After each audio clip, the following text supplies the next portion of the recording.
Dis-moi mon Valentin à quelqu'un. Dis-moi mon Valentin à quelqu'un. Parce que ce que tu dis là, justement, là, tu vas comprendre. Dis à quelqu'un, sois mon Valentin.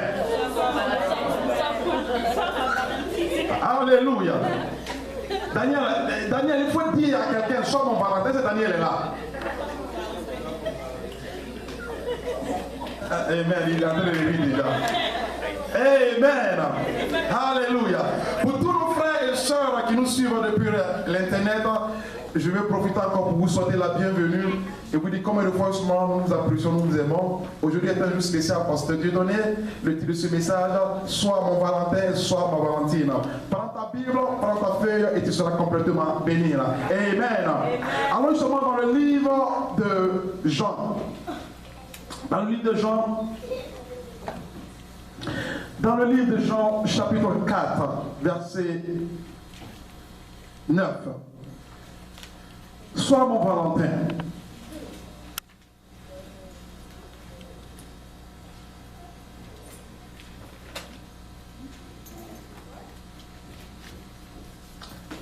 Tout le monde est là?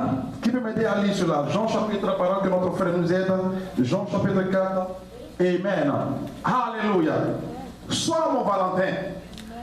Nous allons lire ça ensemble. Et la femme samaritaine dit à Jésus, mais tu es juif. Comment oses-tu donc me demander à boire, à moi une samaritaine? En effet, les juifs n'ont pas de relation avec les samaritains. En effet, les juifs n'ont pas de relation avec qui? Avec les samaritains. Dis samaritains. En effet, les juifs n'ont pas de relation avec qui? Avec les samaritains. Alléluia. Amen. Sois mon Valentin. Mais jusqu'à où ton Valentin est défini? Jusqu'à où tu pousses ton amour? Jusqu'à où ton amour peut aller? Est-ce que ton amour est limité par rapport à une situation géographique? Est-ce que ton amour est limité par rapport seulement à ta couche sociale? Est-ce que ton amour est limité par rapport seulement à une situation économique ou une situation intellectuelle? Sois mon Valentin. Amen. Dis sois mon Valentin. Sois mon Valentin. Je vais vous raconter justement une histoire. Est-ce que ma femme est là? Je suis là. Amen. Alléluia. Et lorsque seulement le Seigneur a commencé à travailler dans mon cœur, Amen, pour cette belle femme qui est là ce matin, on acclame pour sa vie. Amen. Alléluia. Amen. Quand le Seigneur a commencé à travailler, Alléluia, et je me suis approché de mes parents, et je dis à mes parents, il dit, mon papa, le Seigneur justement m'a béni avec une belle demoiselle, et donc que je vais prendre justement pour épouse. Bon, pour ceux justement qui sont de la Côte d'Ivoire, ils vont me comprendre. Mon père est Apollo. Il est justement d'une autre tribu. Ma mère, non, mon père est Anir. Et ma mère, elle est Apollo. Donc mon père et ma mère, comme on le dit souvent dans le jargon, sont des cafés au lait. Alléluia. Parce que justement, ils sont dans deux tribus, de cultures différentes. Et lorsque j'ai connu ma femme, et j'ai présenté ma femme à mon père, et j'ai dit à mon père, papa, voici la femme justement que je vais épouser. La première question que mon père m'a posée, soit, écoute bien, très bien, j'aimerais que soit mon Valentin. Quand tu dis à quelqu'un, soit mon Valentin, j'aimerais que tu réfléchisses. Amen. La première question que mon père m'a posée, il m'a dit, mais elle est de quelle région? Mais je vous parle, mon père aujourd'hui a compris beaucoup de choses. Je vous parle de quelqu'un qui était un révérend pasteur. Et la première question qu'il m'a posée, il m'a dit, non, mais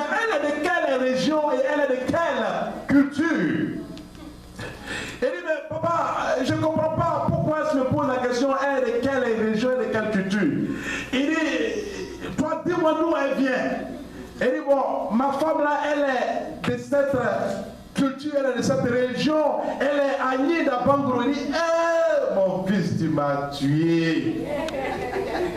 Tu m'as tué. Il dit, mais papa, pourquoi?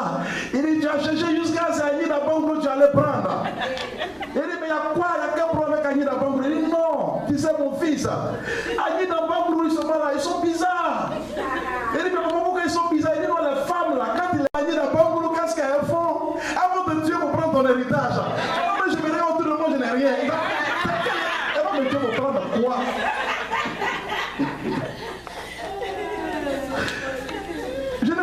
J'avais seulement une seule Jésus. Donc c'est quoi? Elle va me tuer pour prendre cette chaussure là. Alléluia. Donc imagine-toi déjà justement la conception justement de l'amour déjà était déjà définie par rapport à une culture. C'était déjà défini par rapport à une culture. Alléluia. Parce que justement, mes parents avaient justement une opinion justement définie de cette classe de personnes. Alléluia. Et si tu n'as pas justement de cette classe de personnes, tu n'as pas le droit justement de marier telle personne. Amen. Est-ce que vous avez compris ce matin? Et la Bible déclare une chose que la femme samaritaine dit à Jésus-Christ. Mais tu es un juif. Toi, Jésus-Christ, tu es quoi? Tu es juif. En effet, les juifs n'ont pas de relation avec les samaritains. Et nous vivons cela dans la vie de tous les jours. Alléluia. Non seulement je dois aller à l'église où le pasteur c'est un Congolais. Parce que s'il n'est pas Congolais, je ne peux pas aller là-bas. Je dois aller à l'église où le pasteur c'est un Ivoirien. Parce que s'il n'est pas Ivoirien, je ne peux pas aller là-bas. Je dois aller ainsi de suite, ainsi de suite, ainsi de suite, ainsi de suite. La question que je te pose, est-ce que l'amour de Jésus-Christ est vraiment dans ton cœur? Est-ce que l'amour de Jésus-Christ est vraiment dans ton cœur? Et Christ voulait démontrer au travers justement de cette parabole, alléluia, l'essence de ton frère Valentin, l'essence de la vraie amour, alléluia, que l'amour n'a pas de limitation, l'amour justement n'a pas de limitation, l'amour n'a pas de limitation, l'amour ne regarde pas ta couleur, l'amour ne regarde pas ta culture, l'amour ne regarde pas d'où tu viens, l'amour ne regarde pas ton nom, alléluia, l'amour c'est l'amour, alléluia. Et lorsque nous lisons que Dieu a tant aimé le monde, qu'il a donné quoi? Il a donné son Fils unique. Nous connaissons tous ce passage, que Dieu a tant aimé le monde. Mais la chose la plus bizarre, c'est qu'parmi les chrétiens, alléluia, les soi-disant chrétiens n'appliquent pas l'essence et la réalité que Dieu a tant aimé le monde. Parce que le chrétien choisit aujourd'hui et qui il veut aimer parce que c'est convenient pour lui. Si ça ne l'arrange pas, il ne va pas là-bas. Aidez-moi à prêcher. Si ça ne l'arrange pas, il ne va pas là-bas. Alléluia. Mais Christ, au travers de cette parole, alléluia, déjà justement les Samaritains étaient déjà complètement rejetés par les Juifs. Les Juifs, les soi-disant qui avaient la loi, les Juifs, les soi-disant qui disaient qu'ils connaissaient Dieu, les soi-disant qui disaient qu'ils aimaient Dieu, alléluia. Comment est-ce que tu peux aimer Dieu et puis rejeter ton prochain? Et la première parole qu'elle s'est posée, elle a posé la question à Christ. Qu'est-ce que toi et moi on a en commun? Jésus-Christ, qu'est-ce que toi et moi on a quoi en commun? Tu es juif, je suis quoi? Je suis samaritain. Qu'est-ce que toi et moi on a en commun? Tu es congolais, je suis ivoirien. Qu'est-ce qu'on a en commun? Tu es burkinabé, je suis malien. Qu'est-ce qu'on a en commun? Alléluia. Et tant que ce problème n'est pas résolu, tant que ce problème n'est pas résolu, tu ne peux pas voir la manifestation de la grâce et de la faveur de Dieu dans ta vie. Parce que la Bible déclare une chose, que la foi ne peut que fonctionner, la foi ne peut que marcher là où l'amour est sincère. Et c'est un message que les chrétiens ne veulent pas entendre, mais le pasteur ne peut pas compromettre l'évangile. Alléluia. Parce que tu ne peux pas dire que tu aimes Dieu que tu ne vois pas, mais tu as un problème avec ta soeur que tu vois. Amen. Tu ne peux pas dire que tu aimes Dieu que tu ne vois pas, mais ton frère que tu vois matin, midi, soir, lorsque ta camarade t'appelle, viens me chercher. j'ai besoin seulement que tu viennes me chercher là. Alléluia. Tu te poses la question. J'ai déjà vu cela. Il dit, j'ai déjà vu cela. J'ai déjà vu cela. Alléluia. Oui, il y a des personnes seulement qui avaient besoin de l'aide. Écoute-moi très bien. Des personnes qui avaient besoin de l'aide. Mais dans l'instant que la personne a su un peu que, oh, telle personne vient de tel village, complètement l'aide s'est arrêtée là. Et je me prends moi-même en témoin. J'ai déjà vécu cette propre expérience. Alléluia. Et ça fait tellement mal qu'il y a vraiment justement cette discrimination dans l'église aujourd'hui. Et tu assires à côté de ton voisin, tu assires à côté de ta voisine, mais ton amour est un peu avec des points d'interrogation. Ton amour a des points d'interrogation. Tu choisis qui est aimé. Tu choisis qui est aidé. Lorsqu'il choisit, il s'agit seulement peut-être de maman pasteur qui est en train de faire quelque chose. Et tous les Ivoiriens, comme elle est ivoirienne, et tout le monde sera mobilisé à lui donner seulement tout ce qu'il faut. Alléluia. Parce qu'elle est ivoirienne. Mais s'il s'agit de la sœur Médine, parce qu'elle est congolaise et que les Congolais sont en minorité, c'est juste un exemple, que les Congolais sont en minorité, alléluia. Tu ne vois pas là, le même amour qui a été manifesté à l'égard de X, le même amour s'est manifesté à l'égard de Y. Et Christ dit non, que ce n'est pas comme ça. Il dit ce n'est pas comme ça. Si tu veux être mon disciple, il faudrait seulement que ton amour soit complètement sans limite. Sois mon Valentin tous les jours, quelle que soit ma race, quel que soit mon ethnie, quel que soit mon niveau intellectuel, sois mon Valentin, sois mon aide.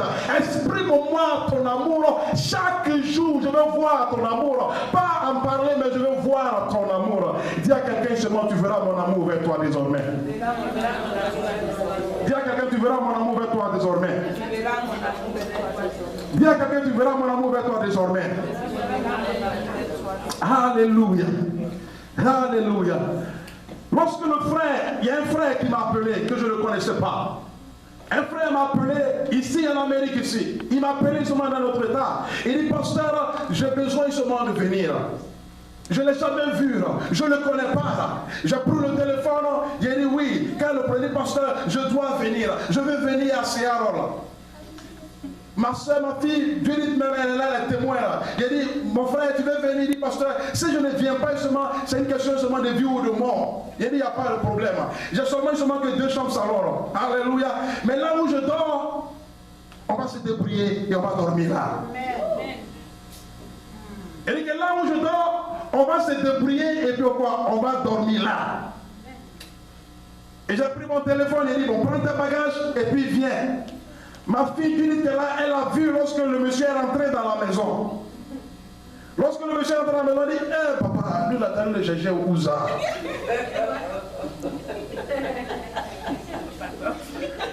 Elle a dit, papa, mais t'allais le chercher où?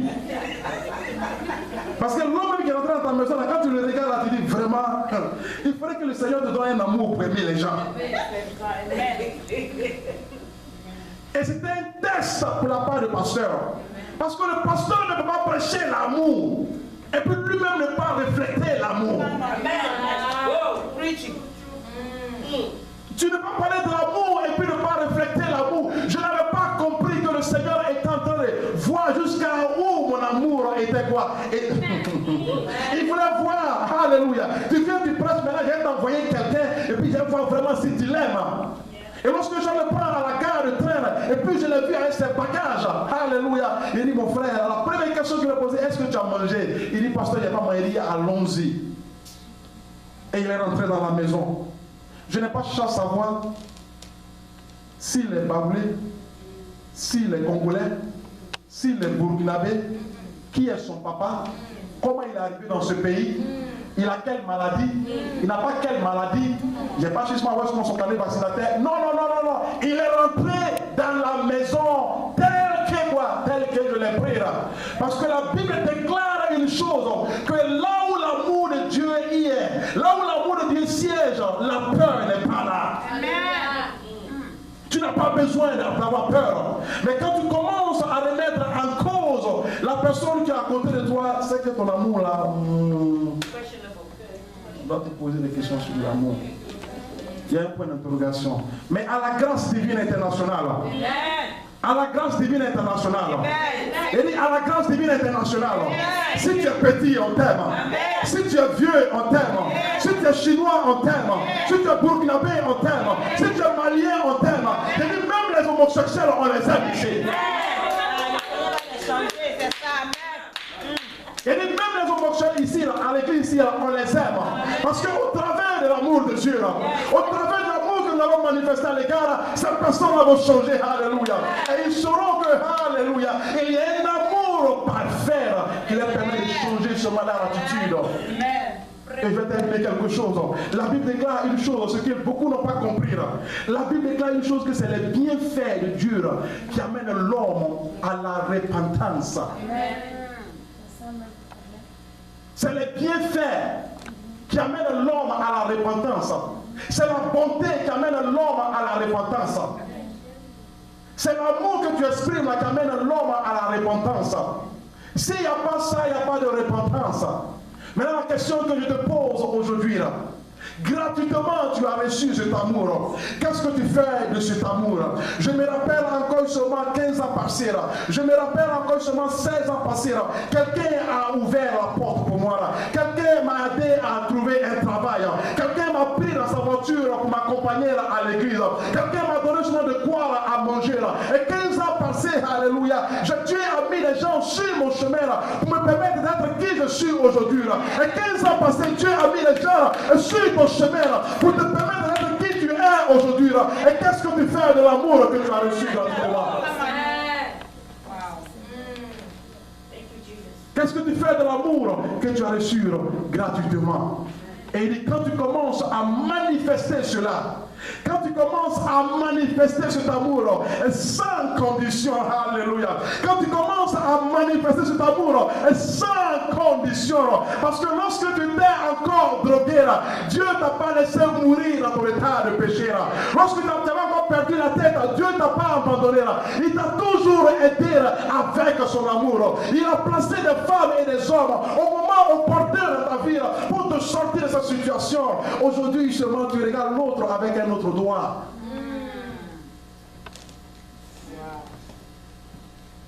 Mais pasteur a oublié là où Dieu l'a pris. Maman a oublié là où Dieu l'a pris. Alléluia. L'église a oublié comment on a commencé. Et il y a la femme. Qu'est-ce que les Juifs et les Samaritains ont en commun? Qu'est-ce que les Juifs et les Samaritains ont en commun? Et lorsque tu lis le passage, lorsque tu commences à lire le passage, les disciples qui marchaient avec Christ n'ont même pas osé poser la question à Christ, mais qu'est-ce que tu fais avec cette femme? Parce qu'ils ont compris une chose, que Christ n'a pas regardé les qualifications et il les a choisis. Il n'a pas regardé les backgrounds et il les a choisis. D'autres étaient pécheurs, Pierre ne savait pas écrire son nom et il a pris Pierre. Donc si cet amour a été manifesté à ton égard, c'est à ton tour maintenant de manifester sur cet amour. Je vais m'arrêter sur là. Sois mon Valentin. Sois mon Valentin. Au sortir de cette église aujourd'hui, regarde ta soeur avec un autre œil. Regarde ton frère avec un autre œil. Je ne parle pas des membres et des membres qui sont assis dans cette église. Mais quand tu vas sortir au travail, alléluia, regarde le musulman avec un autre œil. Regarde le bouddhiste avec un autre œil. Regarde la personne seulement qui n'épouse pas ta théologie avec un autre œil. Regarde seulement celui-là qui n'est pas pentecostal avec un autre œil. Regarde celui-là qui est catholique avec un autre œil. Regarde celui qui est protestant avec un autre œil, avec l'œil de l'amour. Amen. Amen. Amen. Amen. Regarde-les avec l'œil de l'amour. Et c'est ainsi que nous allons gagner les âmes qui ont été pris par l'ennemi vers notre Seigneur Jésus-Christ. C'est seulement l'amour, rien d'autre que l'amour. L'amour, rien d'autre que l'amour. Que le Seigneur vous bénisse. Que le Seigneur vous bénisse. Qui vous aide à maintenir seulement cette position d'amour chaque jour dans votre vie. Quand tu te lèves le matin, tu dis que Seigneur, c'est par ta grâce que je peux manifester ton amour vers mon frère et vers ma soeur. Et dès l'instant que tu fais cette prière, le Seigneur va te donner la force, il va te donner seulement la joie de pouvoir manifester cet amour. Il n'y a pas plus grande joie, alléluia, il n'y a pas une plus grande joie que de donner seulement juste un verre d'eau à quelqu'un. Il n'y a pas plus grande joie que de le faire. Et c'est nous qui sommes appelés à quoi? À le faire. Nous sommes le sel de quoi? De la terre. Nous sommes quoi? Le sel de quoi? De la terre et la lumière du monde. Alléluia. Nous sommes pas savoir. Nous sommes le sel de quoi? De la terre. Pour manifester ce sel. C'est l'amour. Manifeste ce sel-là. C'est l'amour. Amen. Amen. On se tient debout. Oui, c'est un jour spécial, je n'ai pas voulu aller très loin. Je vais m'arrêter juste sur ce passage. Attrape la main de quelqu'un.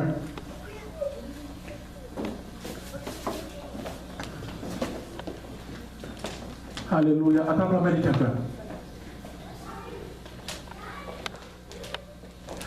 Parce que la main de la personne que tu attrapes ce matin, cette personne-là ira en mission. Alléluia. Cette personne ira en mission pour exprimer l'amour du Christ dans son travail, dans les magasins, dans les marchés, partout, à l'école, exprimer cet amour. Même au-dedans des foyers, alléluia, cet amour-là doit être quoi? Être exprimé. Avec les enfants, cet amour-là doit être quoi? Exprimé. Et l'Éternel dit, Seigneur, me voici devant toi. Seigneur, j'ai besoin de toi. Seigneur, j'ai besoin de toi. Sans ton aide, Seigneur, Sans ton aide, Seigneur, je ne peux pas manifester cet amour. je ne peux pas manifester cet amour. Mais gratuitement, tu me l'as donné. Mais gratuitement, tu me l'as donné. Et gratuitement, je suis prêt Et gratuitement, je suis prêt à manifester ton amour à manifester ton amour vers l'humanité. vers l'humanité. Tu as tant aimé le monde. Tu as tant aimé le monde. Tu m'as tant aimé. Tu m'as tant aimé. Tu m'as tant aimé, Seigneur. Tu m'as délivré. Tu m'as délivré. Tu m'as sauvé. Tu m'as lavé. Tu m'as protégé. Tu m'as soigné. C'est mon tour aujourd'hui de manifester cette joie-là, cette guérison, cette paix, cet amour vers mon prochain pour la gloire de ton nom. Amen. Acclame le Seigneur. Amen. Amen. Veuillez vous asseoir. Est-ce que nous sommes bénis ce matin? Oui. Est-ce que nous sommes bénis ce matin? Amen. Alléluia. Amen. Il y a ma fille qui me dit quelque chose. Il vient dire quelque chose. Amen. On acclame pour sa vie. Amen. Merci pour la parole. Je n'ai pas grand chose à dire, mais je veux juste reconfirmer que Dieu est présent ici. Amen. Parce que ce matin, quand je m'apprêtais pour venir à l'église, j'ai pensé à une histoire que j'ai apprise pendant que j'étais encore en high school. C'est une littérature. Je pense que beaucoup d'entre vous connaissent l'histoire de Roméo et Juliette. C'est une histoire. Mais en tout cas, c'est vraiment un grand exemple. Et je suis pas choquée, mais même pas choquée, mais j'ai eu la chair de poule quand j'ai entendu le pasteur prêcher ici. Puis ce matin, j'ai repensé à cette histoire que j'ai apprise il y a très longtemps. Et dans cette histoire, la leçon morale, la plus grande leçon morale à retenir était que les deux couples qui se sont aimés, Roméo et Juliette, provenaient de familles différentes et des familles qui étaient ennemies depuis de très longues années. Et ils se haïssaient, donc c'était genre quand, puisque je crois que Juliette était un Capulet et Roméo un Montaigu, c'était genre, moi je suis Montaigu, quand je sors là, un Capulet me voit, facilement il peut me tuer. Mais ces deux-là n'ont pas tenu compte de leurs origines, mais ils se sont aimés jusqu'au point de se tuer, juste par amour. Ça, c'est pas un bon exemple, mais l'exemple est que ils n'ont pas tenu compte d'où ils venaient, mais ils se sont rassemblés. Ils n'ont pas tenu compte de ce que leur famille disait par rapport à leur amour, mais ils se sont unis. Donc ça vient embrasser ce que le pasteur a dit aujourd'hui. Puisqu'après avoir pensé à ça, je me suis dit, mais pourquoi je pense à ça? Et en arrivant ici, Dieu m'apporte le même message. Et avec l'exemple de la femme samaritaine et de Jésus qui était juif. Donc, on n'a pas à tenir compte de où on vient pour s'assembler et aimer les gens. Aimons-nous les uns les autres.